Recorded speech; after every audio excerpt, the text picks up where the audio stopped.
Holly nodded, but her mind was still racing. "Jack," she said, her voice barely above a whisper, "what if we're too late? What if the spirits break free before we can stop them?" Jack's expression was solemn, but there was a determination in his icy blue eyes that Holly found reassuring. "Then we'll face it together. Whatever comes, Holly, we'll find a way through it. We always do." As they prepared for bed, Holly couldn't shake the feeling that they were standing on the precipice of something monumental.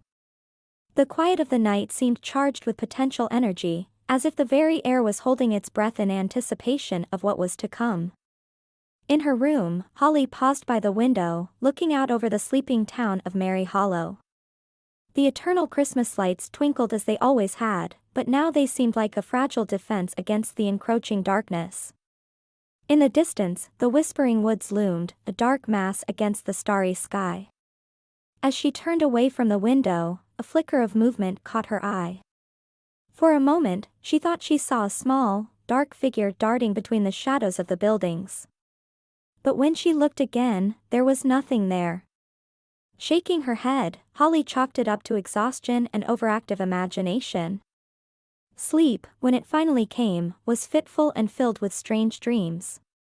Holly found herself wandering through a frozen landscape, the whispers from the puddles echoing all around her. In the distance, she could see a great, shimmering dome, the prison of the winter spirits. As she watched, cracks began to form in its surface, spreading like a web across the sky. She awoke with a start just before dawn, the echoes of the whispers still ringing in her ears. For a moment, she lay still, trying to shake off the lingering unease from her dreams. Then, with a determined sigh, she rose to face the day ahead. As she dressed, Holly ran through a mental checklist of preparations. They'd need supplies for the journey into the Whispering Woods, food, water, and any magical items that might prove useful. She made a note to pack some of her special gingerbread cookies, imbued with protective charms. Downstairs, she found Jack already awake, poring over the map they'd discovered. He looked up as she entered, a small smile softening his features. "Ready for another day of saving Mary Hollow?" he asked, a hint of his usual playful tone returning despite the gravity of their situation. Holly couldn't help but smile back. "As ready as I'll ever be. Let's just hope Juniper comes through with whatever supplies she thinks we need." As they shared a quick breakfast, they discussed their plans for the day. They'd need to inform Mayor Candy Cane of their intentions, even if they couldn't reveal everything. The town's leader deserved to know that they were working on a solution to the magical disturbances. Just as they were finishing up, Holly's communication crystal chimed again.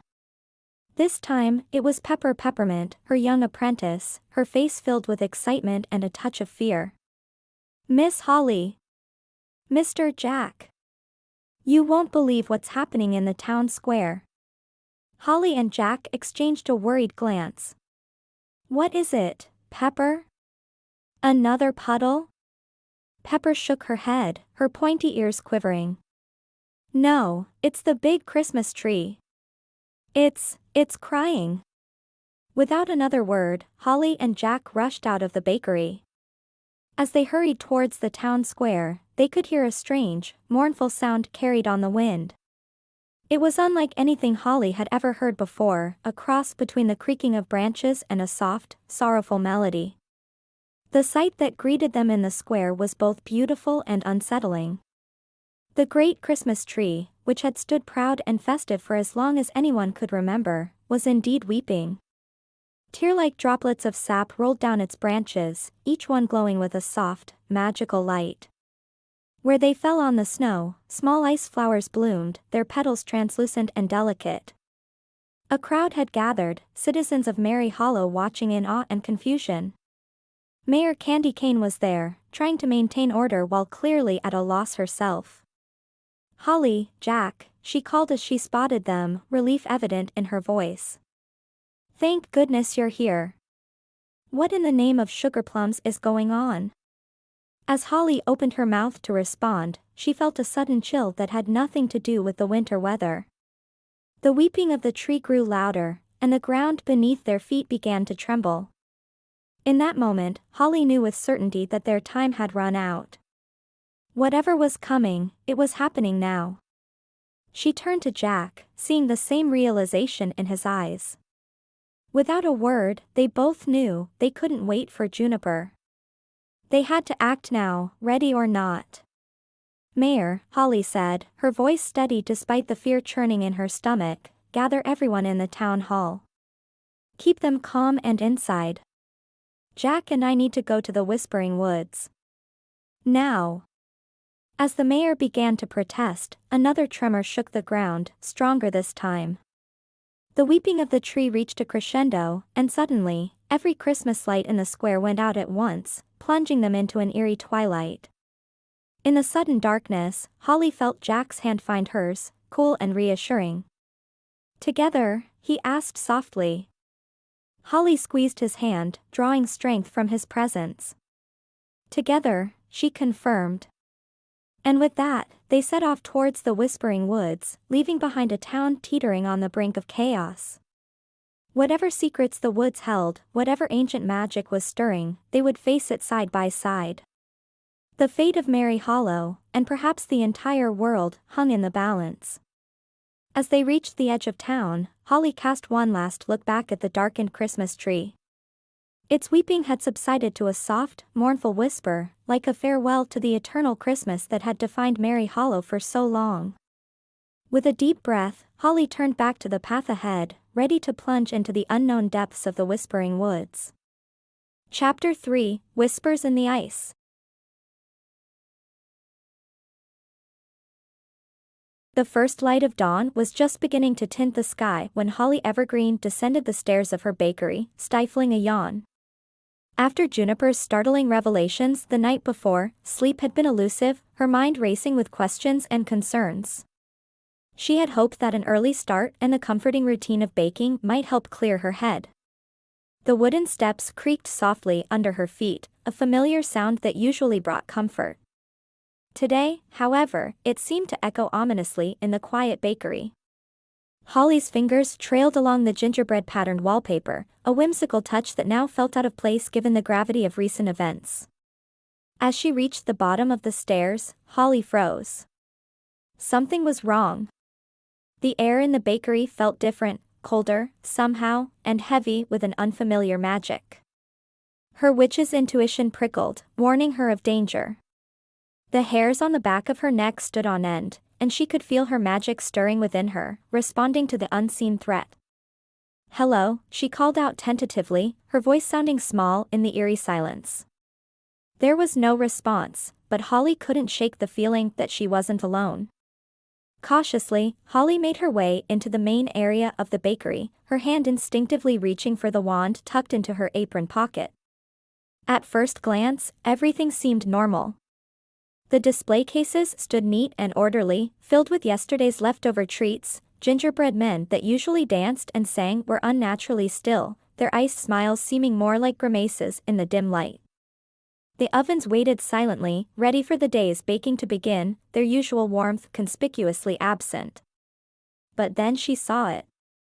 In the center of the floor, where no moisture should have been, was a puddle. Holly approached it carefully, her wand now firmly in her grasp. The puddle was small, no larger than a dinner plate, but it shimmered with an unnatural blue light that pulsed gently, like a heartbeat. As she leaned in for a closer look, Holly gasped.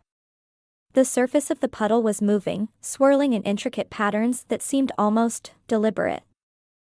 Fractals of ice formed and dissolved, creating shapes that were hauntingly beautiful yet deeply unsettling. And then she heard it, a faint whisper, barely audible, coming from the water itself. "Hello?" Holly called out again, feeling slightly foolish for addressing a puddle. "Is someone there?" The whispers grew louder, but no clearer. It was as if multiple voices were speaking at once, overlapping and intertwining in a confusing cacophony. Holly strained to make out individual words, but they remained frustratingly elusive. The voices seemed to speak in an ancient language, the syllables sharp and cold like shards of ice. A sudden gust of cold air made her shiver, and Holly realized the temperature in the bakery was dropping rapidly. Frost began to form on the windows, creeping across the glass in delicate patterns that mirrored the swirling shapes in the puddle. The puddle at her feet started to expand, the whispers growing more insistent. Heart pounding, Holly backed away. The magical energy in the room was intensifying, making it hard to breathe. She needed help. She needed Jack.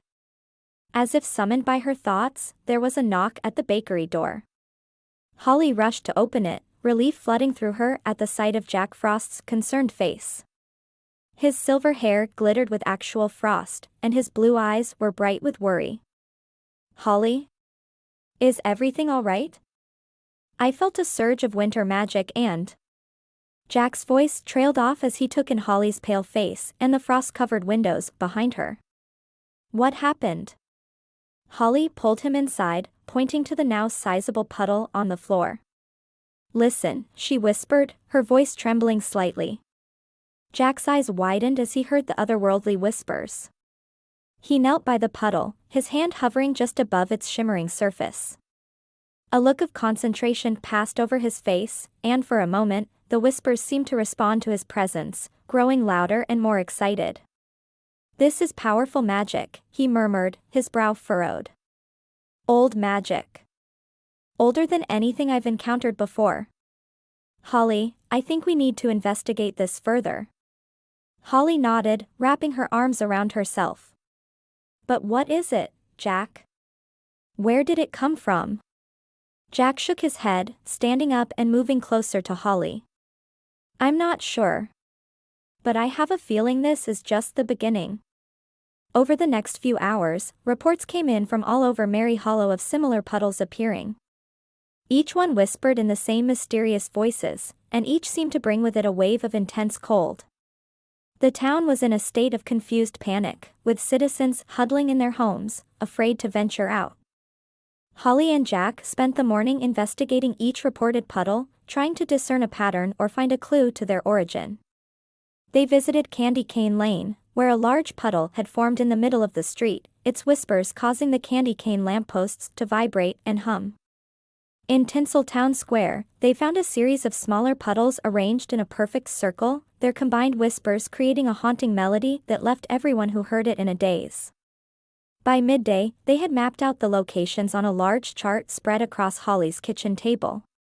Colored pins marked each puddle, connected by strings that crisscrossed the map of Mary Hollow. "Look," Jack said, pointing to the map. His finger traced a pattern that was becoming clear. "They're forming a pattern. It's almost like a snowflake," Holly finished, her voice hushed with awe and a touch of fear. A giant snowflake, with Mary Hollow at its center. They exchanged a worried glance. Whatever was happening, it was clear that Mary Hollow was at the heart of it. "We need more information," Holly declared, pushing back from the table. "Let's head to the library. Maybe there's something in the town's history that can shed some light on this." The Mary Hollow Library was a grand old building, its gingerbread walls adorned with delicate icing trim and candy cane columns. In normal times, it was a place of wonder and knowledge, filled with the soft rustle of pages and the occasional giggle from the children's section. Today, however, an eerie silence hung over the building. Inside, the scent of old books and peppermint filled the air, but there was an undercurrent of something else, a crisp, cold smell that reminded Holly of deep winter. Tinsel Page Binder, the head librarian, greeted them with a worried frown. Her usually perfectly coiffed silver hair was disheveled, and her spectacles sat askew on her nose. "Oh, Holly, Jack, thank goodness you're here," she said, wringing her hands. "We've had to close the library. One of those dreadful puddles appeared in the reference section, and the whispering is scaring the books." Indeed, as they followed Tinsel deeper into the library, Holly and Jack could hear the rustling of agitated pages. Books quivered on their shelves, some even attempting to hide behind larger volumes. A particularly brave copy of A History of Magical Confectionery was attempting to build a fort out of nearby encyclopedias. "We'll take care of it, Tinsel," Jack assured her, his voice calm and steady. "But first, we need to look at any historical records you have about Mary Hollow's founding." Anything related to winter magic or ancient spirits. Tinsel nodded, her earrings jingling softly. She led them to a secluded corner of the library, past rows of shivering books and around a large puddle that had formed near the card catalog. Most of our oldest records are kept here, she explained, gesturing to a section of shelves protected by a shimmering magical barrier. You'll need to use the special gloves to handle them, they're quite fragile. As Tinsel left them to their research, Holly and Jack donned the protective gloves and began carefully examining the ancient tomes. Hours passed as they pored over faded maps, crumbling scrolls, and delicate journals. The whispers from the nearby puddle grew louder and softer in turns, as if responding to their search. It was Jack who made the breakthrough. "Holly, look at this," he called, excitement in his voice. He was holding an old map of Mary Hollow, so faded it was barely legible. But as Holly leaned in, she saw what had caught Jack's attention. In the corner of the map, almost hidden by an ornate border design, was a small symbol, a snowflake intertwined with a flame. "I've seen that symbol before," Holly breathed, her heart racing. "In the grimoire Juniper brought. But what does it mean?" Jack carefully unrolled the map further, revealing a series of notations along its edge. Most were too faded to read, but one stood out clearly: Archive of Winter's Heart, sealed by order of the Founding Council. Holly and Jack exchanged a look of excitement and trepidation. "An archive?" Holly whispered, her mind racing with possibilities. "Do you think it still exists? Look out!" Jack yelled, tackling Holly out of the way just as the shelf crashed to the ground where they had been standing. Books and debris rained down around them as they huddled together, Jack's body shielding Holly from the worst of it. For a moment, all was chaos and noise. Then, suddenly, silence fell. When the dust settled, Holly and Jack found themselves in a small pocket of space, surrounded by fallen shelves and scattered books. The whispering puddle had vanished, leaving behind only a faint chill in the air and a lingering sense of unease. "Are you all right?" Jack asked, his voice tight with concern as he helped Holly to her feet. His usually perfectly styled hair was disheveled, and a small cut on his cheek was already frosting over. Holly nodded, brushing dust from her clothes and checking herself for injuries. "Thanks to you." "But look, the map." The ancient map they had been studying lay at their feet, miraculously unharmed in the chaos. And next to it, having fallen from a broken shelf, was a small, ornate box. Holly picked it up carefully, feeling a tingle of magic as her fingers touched its surface. The box was made of a dark, polished wood, inlaid with silver in patterns that mirrored the symbol they had seen on the map. "I think," she said slowly, turning the box over in her hands, "we were meant to find this." They managed to dig their way out of the debris, assuring a frantic Tinsel that they were unharmed and promising to help with repairs later. For now, though, they had a more pressing mission. Back at the gingerbread cottage, Holly and Jack examined their findings. The map, when unrolled fully, revealed more details about the location of the hidden archive. Faint lines crisscrossed the whispering woods, forming a complex maze that seemed to shift and change as they watched. The box, when opened with a combination of Holly's witch magic and Jack's frost powers, contained a collection of ancient documents. The papers were fragile, their edges crumbling at the slightest touch. The ink seemed to shimmer and move, forming words in a language neither of them recognized. As they began to read through the fragile papers, using translation spells to decipher the strange text, a chilling picture began to emerge. The documents spoke of a time long ago, when winter spirits roamed freely through the land that would become Mary Hollow. They told of a great conflict between these spirits and the early settlers, culminating in a powerful ritual that trapped the spirits within a magical artifact. "The snow globe," Holly whispered, remembering the stories of Mary Hollow's founding. Her eyes widened as the pieces began to fall into place. It wasn't just a source of Christmas magic. It was a prison. Jack nodded grimly, his face pale even for a frost spirit. "And now, something's weakening that prison. The whispers, the puddles, it's the winter spirits, trying to break free." Holly felt a wave of conflicting emotions wash over her. On one hand, the idea of spirits being imprisoned for centuries was horrifying. She thought of the pain and loneliness they must have endured, trapped and forgotten. On the other hand, if they were released, what would happen to Mary Hollow? To the world beyond? The documents hinted at the spirits' power and their anger at being confined. Their release could bring about an eternal winter that would make their previous troubles seem like a mild frost. As night fell once again, Holly and Jack sat in exhausted silence, their minds reeling from the day's discoveries. The documents lay spread out before them, each one raising more questions than it answered. The ornate box sat between them, seeming to pulse faintly with an inner light. "We need to find that archive," Jack said finally, breaking the silence. His voice was heavy with the weight of their newfound knowledge. "These documents are just fragments. The full story, the key to understanding all of this, must be hidden there." Holly nodded, her face set with determination despite her fatigue. The events of the day had left her drained, but she knew they couldn't afford to rest. Not with so much at stake. "First thing tomorrow, we head to the Whispering Woods." As they tidied up the scattered documents, carefully placing them back in the ornate box, Holly's communication crystal chimed softly. She answered to find Juniper's worried face hovering above the crystal. Her sister looked as tired as Holly felt, dark circles under her eyes and her usually neat hair in disarray. "Holly, I've been trying to reach you all day," Juniper said, her voice tense. "There's something you need to know about the Whispering Woods. It's not safe to go there unprepared." Holly and Jack exchanged glances, a mix of concern and frustration passing between them. "What do you mean, Juniper?" Holly asked, trying to keep the irritation out of her voice. She was tired of secrets and half-truths. "The woods are protected by ancient magic," Juniper explained, her eyes darting nervously as if afraid of being overheard.